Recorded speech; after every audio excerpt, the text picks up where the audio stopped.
Bonjour à tous les amis, j'espère que vous allez bien. Une forteresse perdue près de Cusco, Huaca Pucara. On va vous parler de ça, c'est parti. Alors, du coup, c'est une montagne, forteresse, Ouais, avec deux cornes.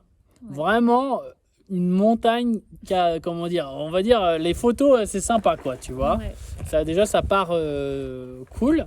Donc, juste, tu veux parler du transport? Donc, il y a deux accès possibles parce qu'en fait, ce point est accessible donc en randonnée, mais il y a deux points d'entrée de randonnée que vous pouvez choisir. Donc, la première option, c'est de prendre un bus depuis Cusco vers Acomayo pour 12 soles. Donc, ce bus, l'entreprise s'appelle Expresso El Zorro. Il est un peu loin du centre, donc nous, on avait pris un bus À un soles. à un soles. C'est les collectivos de base qu'il y a dans tout Cusco Voilà, et qui coûtent rien du tout voilà, et un qui est, seul. voilà, Et qui s'appelle donc Expresso Santiago et que vous pouvez trouver donc sur l'Avenida de la Cultura. voilà. Du coup, en gros, l'avenue de la Coltera, c'est là où il y a l'université et c'est la grande avenue. Et donc, à 6h, 5h du matin, il y a des collectivos qui commencent pour vous emmener. Donc, pour un sol, vous pouvez aller jusqu'au terminal juste à côté du terminal de bus. Ouais. Donc, ça vaut pas le coup de marcher. Non. Sachant que de toute façon, tu as des horaires de départ. Donc premier départ à 6h. Donc Voilà. nous, c'est ce qu'on a voulu prendre, sauf qu'il était plein. Donc il y en a eu un deuxième à 6h20. Voilà, donc Après. visiblement, à chaque fois, s'il y a un bus qui est rempli, ils en reschedulent d'autres. Mais donc ça commence à 6h.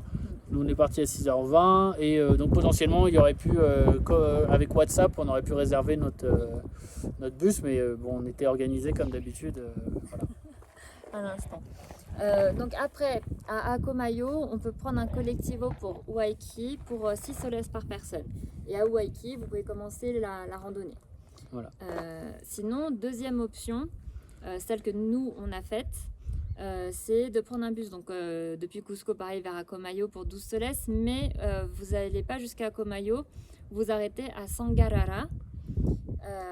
De là, en gros, il y a 10 km de montée douce qui est possible de faire en voiture. On nous avait vendu qu'il y avait des taxis qu'on pouvait prendre et tout, mais nous, on n'en a pas vu. Voilà, du coup, à la base, on pensait le faire dans ce sens-là, prendre un taxi là-bas, monter. En fait, le truc, c'est que, en gros, là, il y avait une montée, mais c'était une montée avec une pente assez douce, Ouais.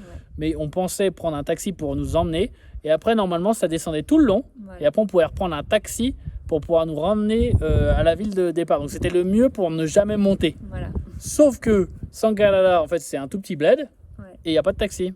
Ouais. Bon. Après, ça montait doucement, donc c'était bien. Heureusement, Ça allait. mais du coup, c'est pas forcément le fameux plan que j'avais concocté qui devait fonctionner nickel n'a pas marché parfaitement. Voilà. On a marché 10 km. Quoi. Du coup, on a marché 10 km en montée douce, pour arriver jusqu'à du coup les ruines tout simplement. Le début des... Non, Enfin, pour arriver 10 km. jusqu'au premier...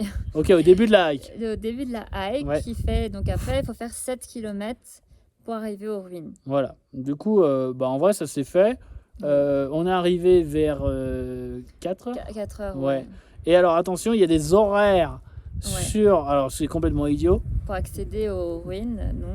Donc voilà. C'est de 8h à 16h justement, mais on nous a laissé passer gentiment. Voilà, donc il y a un petit vieux qui disait oh là là, vous n'avez pas le droit d'y aller, bon je vous laisse y aller. Donc du coup on a fait le truc. Juste le site est assez petit, c'est-à-dire que du coup c'est beau à voir, principalement de loin. Oui. C'est-à-dire pour les timelapses, les photos de loin et tout ça c'est cool.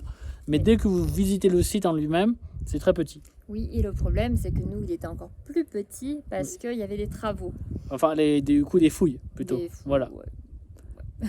Si tu veux, ils le construisent. On dirait qu'ils le construisaient. Mais bon, voilà, il y avait des fouilles qui faisaient qu'on n'avait pas accès à tout et donc on n'a pas pu faire le tour vraiment du château. Donc potentiellement, il aurait pu être un peu plus grand à visiter, mais ouais, du coup, une partie était restreinte puisqu'il y avait des fouilles.